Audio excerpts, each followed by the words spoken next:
Hello मेरे प्रिय विद्यार्थियों, स्वागत है आपका फिर से हमारे चैनल पे। मैं हूं निधि पारिक, व्याख्याता चित्रकला की, गवर्नमेंट कॉलेज खेरवाड़ा से। विद्यार्थियों, आज का जो हमारा टॉपिक है वो पर्सपेक्टिव से रिलेटेड है कि पर्सपेक्टिव को हम कला में किस रूप में हम उसको उपयोग में ला सकते हैं और इसको बनाने के नियम क्या हैं आदि के बारे में हम आज विस्तृत रूप से चर्चा करेंगे। लेकिन इस टॉपिक को शुरू करने से पहले अगर बात करूं मैं पिछले वीडियो की, तो पिछले वाले वीडियो में भी मैंने आपको पर्सपेक्टिव से रिलेटेड ही पार्ट ए में आपको पर्सपेक्टिव के नियम के बारे में और पर्सपेक्टिव क्या है उसको समझाने का अर्थक प्रयास करा था। और आशा करती हूँ कि इसको आपने फॉलो ज़रूर करा होगा और इसको बनाने का प्रयास करा होगा, अभ्यास करा होगा।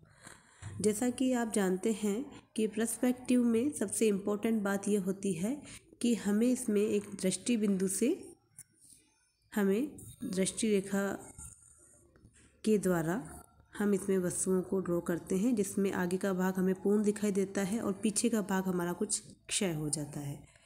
इसी के साथ आप ये देखिए कि इसमें एक बात जो और बहुत ही महत्वपूर्ण है वो यह है कि जब भी हम, जैसे कि ये मैंने पुस्तक का उदाहरण लिया है, इसके अंतर्गत आप ये देखिए कि जब हम इसको यहाँ से अगर हम इसको देख रहे हैं, जो हमारे आँखों के सामने है, हमारे देखने का व्यू इस तरह का है, तो उसमें पुस्तक हमें यहाँ हमें ऊपर का भाग भी पुस्तक का हमें दिखाई देगा।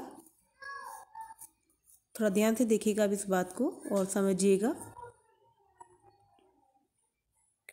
इसमें हमें पुस्तक का ऊपरी भाग भी हमें दिखाई दे रहा है और यहाँ के साइड का भी हमें इसका भाग दिखाई दे रहा है और इधर का भाग भी हमें दिखाई दे रहा है, कुछ इस तरह से।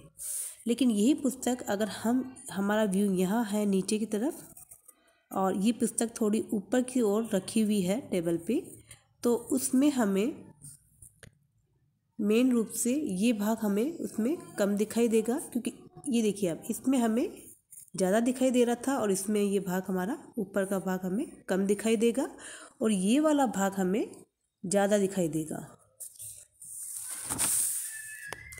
कुछ इस तरह से।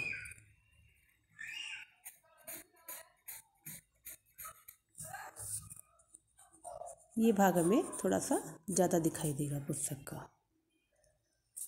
ठीक इसी तरह अगर बात करूँ मैं ये तीसरी बुक की, तीसरी पुस्तक की, तो उसमें ये बुक अगर थोड़ी और ऊपर रख दी जाए हमारे व्यूज़ से, हमारे देखने का जो व्यू है उससे ऊपर रख दी जाए, तो इसमें हमें पुस्तक के ऊपर वाला भाग दिखाई नहीं देगा और इसमें तो हमें ज़्यादा दिखाई दे रहा था, इसमें हमें कम दिखाई देता और एक स्थिति में ये हमें दिखाई ही नहीं देगा और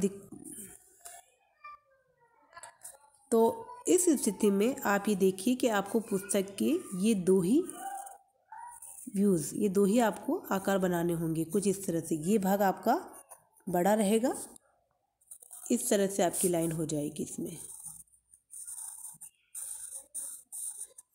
आगे की लाइन बड़ी और पीछे की लाइन छोटी। इस रूप में आपको ये पुस्तक को ड्रॉ करना होगा। ठीक इसी तरह आप इस डब्बे की आकृति को भी समझिए। आप ये जो डब्बा मैंने बनाया है, इसमें ये देखिए आप कि एक स्थिति में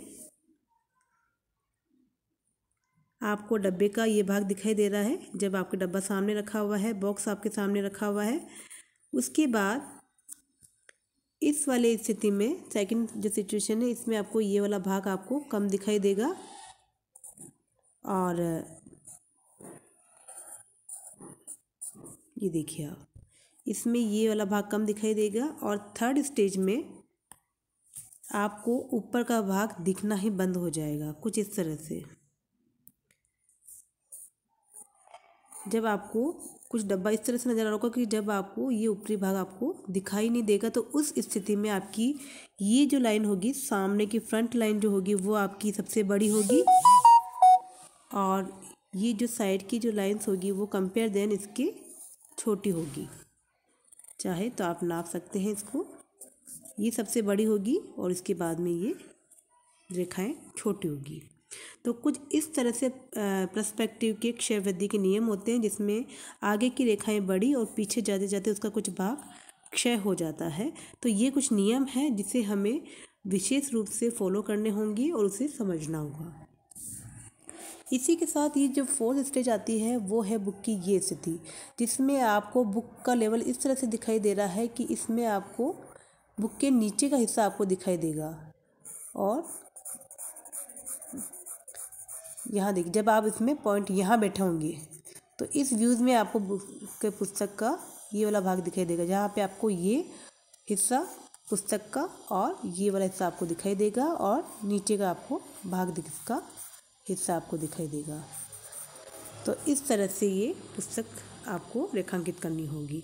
तो ये कुछ स्टेप है जिसको आपको समझना होगा और इसी के द्वारा और इसी रूल्स को, इसी नियम को, पर्सपेक्टिव को आपको फॉलो करना होगा और इसी के द्वारा आप हर वस्तु को बहुत ही ध्यानपूर्वक उसको रेखांकित करें, ताकि आपकी कला में परफेक्शन आ सके और आपकी कला में सुधार हो सके। तो आपको पर्सपेक्टिव के लिए विशेष अभ्यास करना होगा और क्योंकि ये अभ्यास होगा, इसी के बाद आप कोई भी नए जो भी आपको फॉर्म्स, जो भी आपको आकार बनाने होंगे स्टिल लाइफ में, वो आप रेखांकित कर पाएंगे। तो ठीक है विद्यार्थियों, आप इसका अभ्यास करें और कोई भी दिक्कत हो तो आप प्लीज़ हमें बताएं, और ताकि मैं हम उसके बाद में नेक्स्ट वीडियो में उसका निराकरण कर पाएँ समस्या का। और आपने चैनल को लाइक और सब्सक्राइब नहीं किया तो प्लीज़ लाइक करें और सब्सक्राइब करें। ठीक है बच्चों, धन्यवाद।